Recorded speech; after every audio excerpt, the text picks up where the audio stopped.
ก่อนเคยพบกันในงานบุญวัดใหญ่ตกมาปีนี้กูคนดี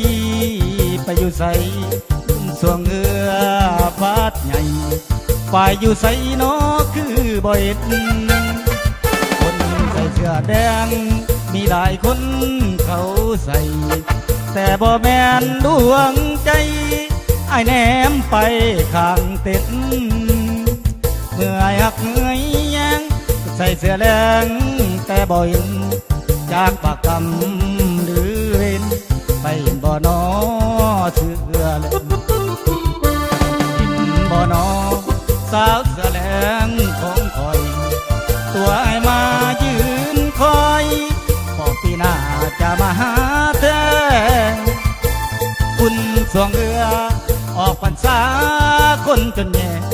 หาบ่เห็นแล้วมีเงาในน้อยคือบ่มีคุณออกพรรษาลาฝ่าเจ้าคืนป่าหัวใจปวดเจ้าอยากเห็นหน้าแม่คนดีใส่ว่าที่ใส่เสื้อแดงมาบ่ใส่แล้วตีย่านที่แม่คนดีย้อนมีแฟนใหม่มานำ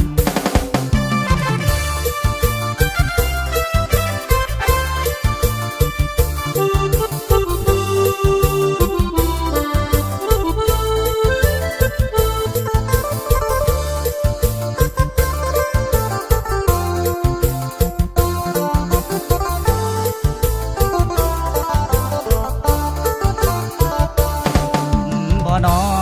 สาวแสดงของคอยตัวไอ้มายืนคอย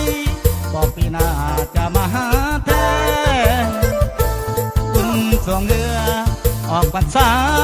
คนจนเย็นหาบ่เห็นแล้วมีแต่เงาในน้อยคือบ่มีคุณออกพรรษา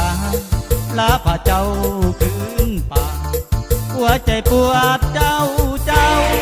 อยากเห็นหน้าแม่คนดีใส่บาที่ใส่เสื้อแดงมาบ่ใส่แล้วตียามที่แม่